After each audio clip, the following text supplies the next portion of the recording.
আচ্ছা আমি আজি 1 আৰু অন টু ফাংচনৰ বিষয়ে ডিসকাস কৰিম আমি সলভ কৰাৰ টেকনিক কেনেকৈ ধৰণৰ প্ৰবলেমবিলাক সলভ কৰে হেতু আমি শিকিম এতিয়া স্যাৰ এটা কোৱেশ্চন আছে check the whether the following function is 1 on to or bijective এতিয়া এই শব্দটো bijective মানে কি যদি এটা ফাংচন 1 ও হয় আৰু হি যদি on to হৈ যায় ঠিক আছে তাৰ মানে ইনজেক্টিভ হয় আৰু লগতে হি যদি সাৰজেক্টিভও হয় তেতিয়া হলে আমি তাক ফাংচনটো bijective ফাংচন বুলি কওঁ এতিয়া আমাক এটা ফাংচন দিয়া আছে f from real number to real number defined by fx equal to 3 minus 4x প্ৰথমতে আমি এক নম্বৰ কোৱেশ্চনটো লৈ লওঁ তো এক নম্বৰ কোৱেশ্চনটো আমাৰ 1 হয় না নহয় আমি চাম তাৰপিছত on to হয় না নহয় চাম যদি দুইটাই হয় তেতিয়া হলে আমি তাক bijective বুলি কম ঠিক আছে আচ্ছা তো 1 নম্বৰ যেটো আমাৰ সলিউশন আমি চাম ফাংচনটো কি দিয়া আছে হেতু আমি লিখি লওঁ এবাৰ given f এটা ফাংচন দিয়া আছে real number পৰা real number লে এটা ফাংচন দিয়া আছে কেনেকৈ দিয়া আছে given by fx equal to 3 minus 4x হিচাপে ফাংচনটো দিয়া আছে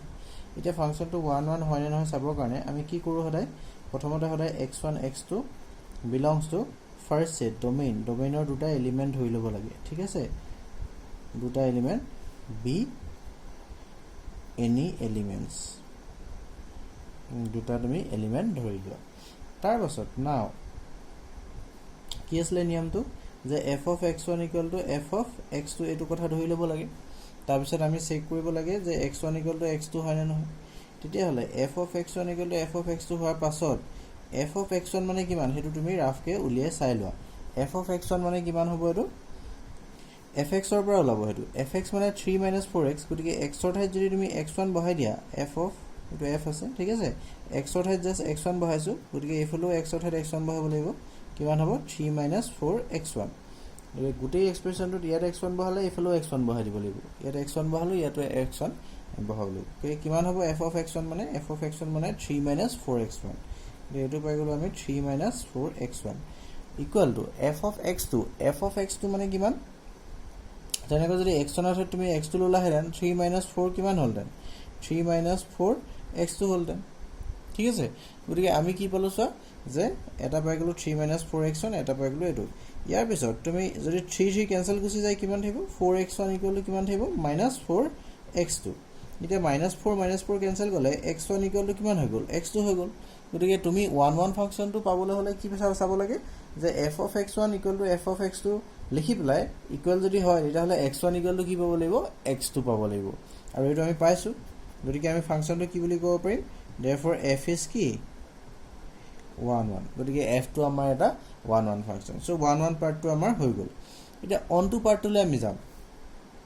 অন টু পাৰ্টৰ কাৰণে আমি কি কৰিব লাগে নিয়মটো কি আছিল মই আগৰ ভিডিও ডিসকাস কৰিছো সেই ভিডিওটো চাই ললে তোমালোকে বুজি পাবা প্ৰথমতে কি কৰিব লাগে let y belongs to r এই যে y টো লবা হেতু কোৰ পৰা লবা এই সেকেন্ড সেটৰ পৰা লব লাগিব কোডোমেইন এটুক সেকেন্ড সেটটো কোডোমেইন বুলি কোৱা হয় কোডোমেইনৰ পৰা লব লাগিব ঠিক আছে সেকেন্ড সেট কোডোমেইনৰ পৰা আমি লৈছো codomain y belongs to r তাৰ মানে কোডোমেইনৰ পৰা লৈছো সেকেন্ড সেটৰ পৰা লৈছো b any কি লিখিব লাগে আৰবিট্ৰাৰি এলিমেন্ট যিকোনো এটা আৰবিট্ৰাৰি এলিমেন্ট লব লাগে নাও y = fx আমি ধৰি লব লাগে তাৰ পিছত আমি কি ধৰিব লাগে যে y = fx ধৰি লব লাগে তাৰ পিছত y = fx ৰ পাছত তুমি কি কৰিবা যে y = fx মানে কিমান হেতু বহাই দিয়া fx মানে কিমান দিয়া আছে চোৱা fx মানে আমাক দিয়া আছে 3 minus 4x নিয়মটো হৈছে হেতু 1 ৰ কাৰণে নিয়মটো মই কলো অন টু কাৰণে কি যে যিকোনো এটা আৰবিট্ৰাৰি এলিমেন্ট ধৰিব লাগে সদায় কোডোমেইনত সেকেন্ড সেটটো ধৰিব লাগে তাৰ পিছত y = fx বুলি লিখিব লাগে আৰু y = 3 minus 4x fx মানে কিমান হেতু তুমি ইয়াত বহাই দিয়া ঠিক আছে এইখিনি লৈকে আমি কৰিব লাগিব এতিয়া ইয়াৰ আমি প্ৰসিডিউৰটো হৈছে এটো আৰু আমাৰ ইয়াৰ যে অন টু ফাংচন বিলাক আমি ইয়াৰ আগৰ ভিডিওটোত আমি ডিসকাস কৰি গৈছো গতিকে সেই ভিডিওটো চাই ললে আৰু বেছি ভালকৈ তোমালোকে বুজি পাবা আৰু এটো হৈছে কৰাৰ নিয়মটো গতিকে আমি কি পাইছিলো যে y = কিমান পাইছিলো 3 minus 4x হেতু পাইছিলো এবাৰ লিখি লৈছো মই আকৌ এবাৰ y = 3 minus 4x ঠিক আছে এতিয়া ইয়াৰ পিছত আমি কি কৰিব লাগে হেতু কথা মনত ৰাখিবা যে ইয়াৰ পিছত সদায় কি কৰিব লাগে x মানে কিমান উলিয়াব লাগে গতিকে x মানে কিমান যদি উলিয়াও 4x টো এফালে লৈ আহিলো এটো কিমান হ'ব 3 minus y হ'ব গতিকে x টো উলিয়ালে কিমান হ'ব যে 3 minus y divided by 4 3 minus y divided by 4 এতিয়া চোৱা তোমাৰ ফাংচনটো কোৰ পৰা কলে আছিলে set of real number পৰা set of real number লৈকে আছিলে সো ইয়াত real number বুলি ক'লে 1 2 3 4 0 -1 -2 তাৰপিছত হাফ 1/3 সব ফ্ৰেকশন বিলাক থাকিব ঠিক আছে ইয়াতো তেনেকৈ তোমাৰ ৰিয়েল নাম্বাৰ বুলি ক'লে সেম নাম্বাৰ বিলাকে থাকিব দুইটা একে সেট ৰিয়েল নাম্বাৰৰ সেট হয় গতিকে আমি y টো কোৰ পৰা লৈছিলো যেতিয়া y টো কোৰ পৰা লৈছিলো এই ইয়াৰ পৰা লৈছিলো সেকেন্ড সেটৰ পৰা লৈছিলো ইয়াৰ যিকোনো এটা এলিমেন্ট বুলি আমি y টো লৈছিলো তেতিয়া হলে y টো ইয়াৰ যিকোনো এটা এলিমেন্ট যদি তুমি ইয়াত বহাই দিয়া তেতিয়া হলে এই x যেটো ওলাব x যেটো পাবা এই যেটো ভ্যালু বহাবা ইয়াৰ যিকোনো এটা এলিমেন্ট যদি ইয়াত লৈ পেলাই বহাই দিয়া যেটো ভ্যালু পাবা তাৰমানে x ৰ ভ্যালু পাবা সেই x টো আকৌ ৰিয়েল নাম্বাৰ হয় নে নহয় হেতু তুমি চাব লাগে সেই x টো আকৌ ইয়াত থাকিব না থাকে হেতু চাব লাগে এতিয়া চোৱাচোন তুমি ভাবিছোৱা যিকোনো এটা ৰিয়েল নাম্বাৰ যদি মই y ভ্যালু ইয়াত বহাই দিও তেতিয়া হলে ডেফিনেটলি এটো এটা ৰিয়েল নাম্বাৰ ওলাব এটো আনডিফাইন হোৱাৰ কোনো কন্ডিশন আমাৰ নুলায় কেলে আনডিফাইন তাৰ মানে বস্তুটো কি চাব লাগে যে ইয়াত তুমি যিকোনো এটা ৰিয়েল নাম্বাৰ বহাই দিলে এই ভ্যালুটো আনডিফাইন হৈ যায় নেকি সেই বস্তুটো তুমি চাব লাগে ঠিক আছে যদি আনডিফাইন নহয় তেতিয়া হলে তুমি তাৰ মানে ৰিয়েল নাম্বাৰটা পাবা ঠিক আছে যদি এটো আনডিফাইন নহয় তাৰ মানে ৰিয়েল নাম্বাৰটা পাবা এটো y যিকোনো এটা ভ্যালু তুমি যদি বহাই প্লাই এটো আনডিফাইন নোপোৱা তাৰ মানে এটো ওয়েল ডিফাইন্ড নাম্বাৰ পাবা আৰু ওয়েল ডিফাইন্ড নাম্বাৰ হলে মানে হি ৰিয়েল নাম্বাৰ হ'ব ডেফিনেটলি ঠিক আছে ওয়েল ডিফাইন্ড নাম্বাৰ বিলাক ৰিয়েল নাম্বাৰ হয় গতিকে ওয়েল ডিফাইন্ড নাম্বাৰ বিলাক যদি হি ৰিয়েল নাম্বাৰ হয় গতিকে ইয়াত থাকিব তাৰ মানে ৰিয়েল নাম্বাৰ হলে ৰিয়েল নাম্বাৰৰ সেটটোতে থাকিব হিটো বাহিৰত নাথাকে ইয়াতে কোবাত থাকিব ৰিয়েল নাম্বাৰৰ সেটটোৰ ভিতৰতে কোবাত থাকিব গতিকে আমি কি দেখিলো যে তুমি ইয়াৰ y যিকোনো এটা ভ্যালু বহাই দিয়া ই কেতিয়াও আনডিফাইন নহয় আৰু আনডিফাইন নহয় মানে ই এটা ৰিয়েল নাম্বাৰ হ'ব আৰু ই ৰিয়েল নাম্বাৰ যদি হয় তেতিয়া হলে তাৰ মানে ইয়াত বিলং কৰিব এই ৰিয়েল নাম্বাৰৰ সেটটোত থাকিব ভিতৰতে থাকিব গতিকে x ৰ যেটো ভ্যালু পাম হেতু এটা ৰিয়েল নাম্বাৰ হ'ব আৰু হি ৰিয়েল নাম্বাৰৰ সেটটোত থাকিব ঠিক আছে গতিকে আমি কি পাম যে প্ৰত্যেকটো y কাৰণে আমি এটা ৰিয়েল নাম্বাৰ ইয়াত বিচাৰি পাম ঠিক আছে ইয়াত এটা ৰিয়েল নাম্বাৰ বিচাৰি পাম এটো এটা ৰিয়েল নাম্বাৰ দিব আনডিফাইন নহয় এটো আনডিফাইন হয় নে নহয় হেতুৱে চাব লাগে যদি আনডিফাইন নহয় তেতিয়া হলে তুমি ইয়াত ৰিয়েল নাম্বাৰটা পাই যাবা আনডিফাইন নহলে হি ৰিয়েল নাম্বাৰ হ'ব ওয়েল ডিফাইন হ'ব তাৰ মানে আনডিফাইন নহয় মানে কি হি ওয়েল ডিফাইন আৰু ওয়েল ডিফাইন নাম্বাৰ বিলাক ৰিয়েল নাম্বাৰ হয় সেই কাৰণে হি ইয়াত থাকিব এটা আনডিফাইন যে নহয় হেতু কেনেকৈ চাবা মই আগতে এটো ডিসকাস কৰিছো আগতে আৰু আমি ফাৰ্স্ট ইয়াত এটো কথা ডিসকাস কৰিছো যে আনডিফাইন মানে যদি তুমি যিকোনো এটা ভ্যালু বহাই দিলে সামথিং বাই 0 হৈ না যায় সামথিং বাই 0 হৈ না যায় সামথিং x ডিভাইডেড বাই যদি 0 হৈ যায় তাৰ মানে ডিনোমিনেটৰটো ঠিক আছে ডিনোমিনেটৰ যদি 0 নহয় তুমি ইয়াত y যিকোনো ভ্যালু নবহোৱা ডিনোমিনেটৰটো কেতিয়াও 0 নহয় কাৰণ ডিনোমিনেটৰ এটা ফিক্স নাম্বাৰ 4 হয় গতিকে এটো আনডিফাইন নহয় বা যদি ৰুট ওভাৰৰ ভিতৰত নেগেটিভ নাহে ৰুট ওভাৰৰ ভিতৰত নেগেটিভ